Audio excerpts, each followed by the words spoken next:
Assalamualaikum warahmatullahi wabarakatuh. Perkenalkan, nama saya Afifatul Aulis Torus, NIM 2003061134. Di sini saya akan melakukan praktikum produksi ternak unggas. Dosen pembimbing Ibu Tati Fidiasari SPTNT.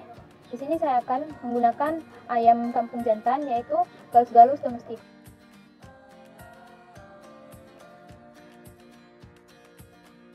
Di sini saya akan menjelaskan bagian eksternal, yaitu caput atau kepala. Yang pertama itu ada rostum atau paruh, yang disusun oleh maksila, yaitu rahang atas, mandibula itu rahang bawah, yang fungsinya untuk mematuk makanan dan minum.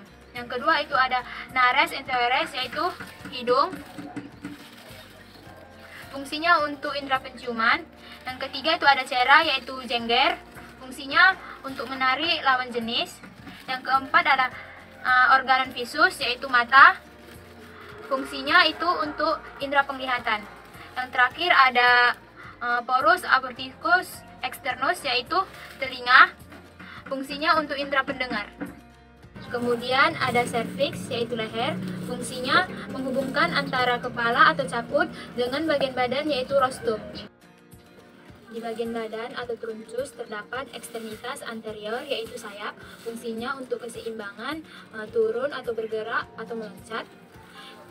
Kemudian ekstremitas posterior, yaitu bagian paha, dan terakhir caudal, yaitu buntut, fungsinya untuk keseimbangan untuk berjalan. Di sini saya akan menjelaskan bagian bulu.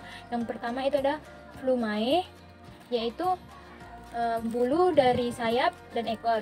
Di flumae terdapat 3 bagian. Yang pertama itu calamus, yaitu tangkai bulu yang melekat pada folikel kulit. Yang kedua itu ada rachis, itu sambungan dari calamus. Yang ketiga itu ada vane, yaitu bendera bulu. Yang kedua itu ada bulu flumulae, yang fungsinya berguna untuk meringankan panas dari tubuh. Yang ketiga itu ada filoflume, yang bentuknya seperti rambut-rambut dan panjang. Dan di ujungnya terdapat barbae dan barbulae.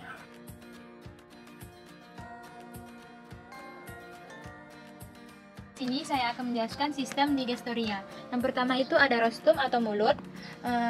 Di paruh tidak terdapat bibir dan gigi, diganti oleh domicasi integumentum, fungsi mulut untuk mematuk makanan dan minum, dan menyalurkan ke esofagus dan faring. Di dalam mulut terdapat glandula saliva yang berfungsi menghasilkan saliva sebagai pelumas pada saat penelanan supaya makanan lebih licin. Selanjutnya di sini adalah faring. Faring merupakan muskulo membranosa yang mendukung sistem digesti, mampu sistem respirasi. Ayam tidak memiliki phloem, sehingga rongga mulut dan faring menjadi satu, disebut oropharynx.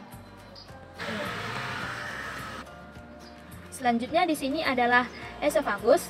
Pada esofagus terjadi gerakan peristaltik untuk mendorong makanan masuk ke pencernaan berikutnya. Esofagus merupakan tabung muskulo membranosa yang membentang dari faring menuju ventriculus. Selanjutnya di sini terdapat crop atau tembolok atau ingluviens, merupakan tempat penyimpanan makanan sebelum digiling di gizat. Crop merupakan tempat pertama kali proses pencernaan karena adanya enzim amilase yang berasal dari glandula saliva. Dan ini isi dalam crop. Bentuk makanan masih sama pada unggas pada umumnya, dan bau dari makanan di dalam sini baunya itu agak asam. Selanjutnya adalah ventriculus atau gastrium ventriculus. Ini terdapat protein kulus dan juga gizat. Pertama kali proventriculus atau ventriculus berfungsi sebagai tempat antrian makanan sebelum digiling. Di gizat berfungsi mensekresikan enzim pepsin dan asam hidrolik. Fungsi ventriculus brandoalis adalah untuk mensekresikan gastric juice. Selanjutnya gizat atau ampela merupakan salah satu organ yang terpenting dalam mekanisme pencernaan ayam. Gizat atau ampela terdiri ada otot tebal atau kuat. Warnanya merah dan di dalamnya selimut lapisan ampela yang tebal. Fungsi gizzard menggiling atau menghaluskan makanan. Material pakan dipecah di sini. Biasanya gizzard mengandung materi bersifat menggiling seperti karang, batu, kerikil, partikel pakan giling. Nah, di sini isi di dalam gizzard.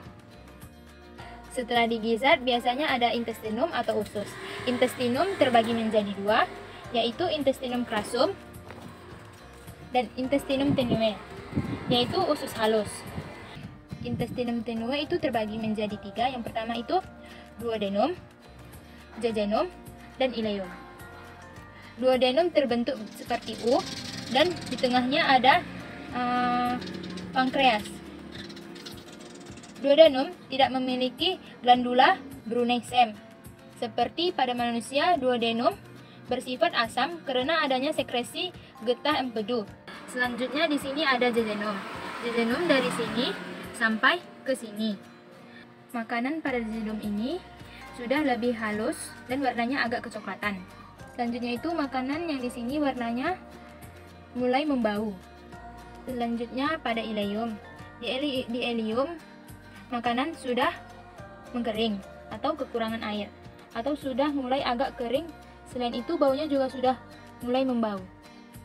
Selanjutnya itu kita akan membahas tentang seka. Disebut seka karena ada dua bagian, sedangkan kalau satu bagian namanya sekum. Seka ini berisi pakan yang sangat lembut dan dapat keluar masuk. Terdapat sedikit air, karbohidrat, protein, dan diserap dengan bantuan bakteri. Setelah seka ini ada rektum, merupakan penyerapan kembali dibantu oleh bakteri. Rektum biasanya lebih besar daripada usus halus, bentuknya melebar dan terdapat pada bagian akhir usus halus. Ke kloaka. Terdapat beberapa jenis bakteri dan terjadi penyerapan air dalam jumlah yang sedikit. Penyerapan dibantu oleh bakteri Escherichia di dalam rektum. Sudah menjadi feses dari rektum dikeluarkan melalui kloaka. Kloaka merupakan saluran akhir pencernaan. Kloaka juga disebut melalui tiga saluran, yaitu saluran pembuangan, penghasil pencernaan, metabolisme, dan reproduksi. Anus adalah bagian lubang dari kloaka karena kita akan mengukur panjang dan lebar dari masing-masing alatnya. Pencernaan dalam ayam. Ini saya akan mengukur bagian digestoria. Yang pertama itu ada paruh 2 cm, paring 3 cm, untuk esofagus yaitu 7 cm, tembolok yaitu 4 cm, propendiculus yaitu 4 cm, gizzard 4 cm, duodenum panjangnya 14 cm, jejunum 15 cm, dan ileum 30 cm. Panjang seka itu 11 cm, rektum itu 3 cm, dan terakhir itu kloaka 2 cm.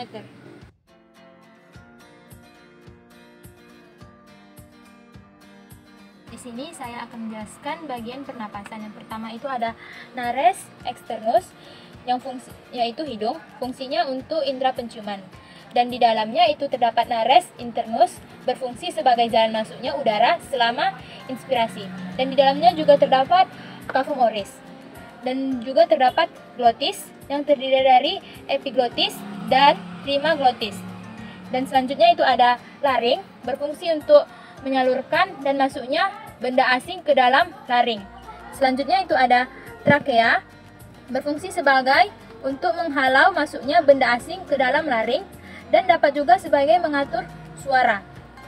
Dan terakhir ada pulmo atau paru-paru, berfungsi sebagai mentransfer oksigen lebih dengan masing-masing pernapasan.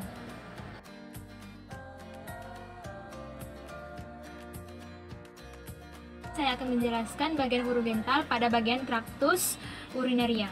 Yang pertama itu ada ren.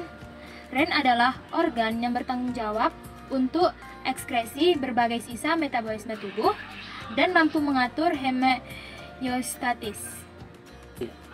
Selanjutnya di sini ada ureter yang berfungsi sebagai saluran muskular yang mengalirkan urin dari dinding ginjal ke bladder.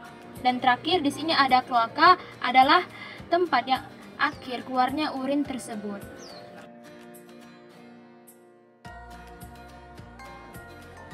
Pertama itu ada testis, berfungsi sebagai penghasil spermatozoa dan masuk ke dalam ductus epididymis. Berfungsi secara umum adalah untuk penyimpanan dari pengangkutan sperma yang diperoleh oleh testis. Yang kedua itu ada ductus deferens yang berfungsi menyalurkan sperma dari epididymis saat ejakulasi. Vas deferens juga berfungsi sebagai tempat penyimpanan sperma sebelum dikeluarkan melalui penis atau kloaka. Fungsi kloaka atau penis berfungsi sebagai tempat akhir keluarnya spermatozoa.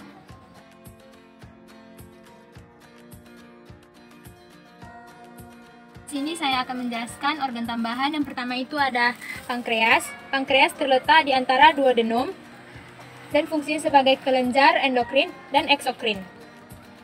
Di mana dikatakan seperti kelenjar endokrin karena mensekresikan hormon insulin dan glukagon. Seperti kelenjar eksokrin karena mensekresikan pankreatic juice yang dialirkan ke usus halus. Selanjutnya di sini ada empedu. Empedu fungsinya adalah mengaktifkan lipase pankreas, mempercepat kerja amilase pankreas, membantu mengemulsi lemak dan penyerapan lemak. Dan selanjutnya di sini ada hati. Fungsi utama hati dalam pencernaan dan absorpsi adalah produksi empedu dan fungsi fisiologi yaitu sekresi empedu dan mendeteksi racun.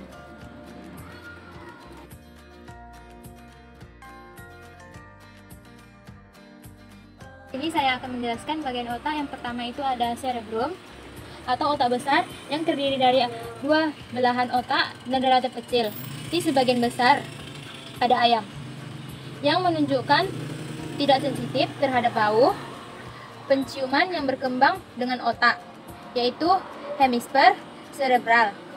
Cerebral hemisfer secara umum, hemisfer kanan mengontrol sisi kiri tubuh dan hemisfer kiri mengontrol sisi kanan tubuh. Dan ada juga otak kecil atau cerebrum. Otak kecil berfungsi dalam koordinasi kegiatan. Otot rangka relatif besar yang mencerminkan kebutuhan untuk koordinasi yang tepat dari aktivitas otot selama penerbangan. Di dalam otak ada juga medula spinalis, juga berfungsi membawa sinyal atau informasi dari otak ke otot atau organ tubuh tertentu. Dan di sini juga ada medula oblongata, terletak di bawah pons, yang berperan dalam mengendalikan fungsi beberapa sistem tubuh seperti pernapasan, pencernaan, detak jantung, dan menelan.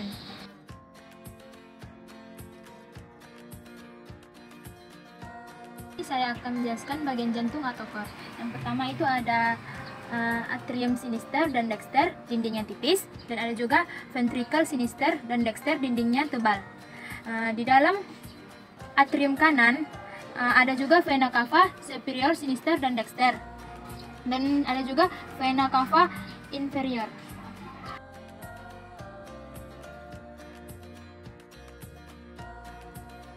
Berakhirlah praktikum produksi ternak unggas. Assalamualaikum warahmatullahi wabarakatuh.